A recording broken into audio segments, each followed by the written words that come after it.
Maswerteng hapon po mga ka-STL. Narito na po ang resulta ng STL Pangasinan para sa araw na to, second draw. November 3, 2025, araw ng Lunes. Naway ang mga natayan niyo po mga numero kanina ay manalo nawa ngayong hapong ito, 5 PM. Kaya't kunin niyo na po ang inyong mga ticket. Narito na po ang resulta. Ang mga numerong nanalo sa STL Pangasinan ngayong hapong ito, November 3, 2025, 5 PM. Second draw result, 17 at 27. In exact order again, 17 at 27.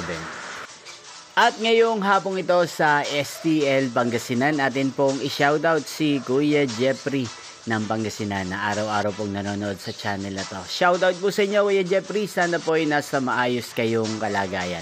At sa lahat po ng mga taga Pangasinan, shoutout po sa inyo. Inyo pong napanood ang resulta ng STL Pangasinan. Maraming salamat po sa patuloy nyo pong pagsuporta sa aking channel. Magkita-kita pong muli tayo mamayang 8:45 PM. Thank you for watching.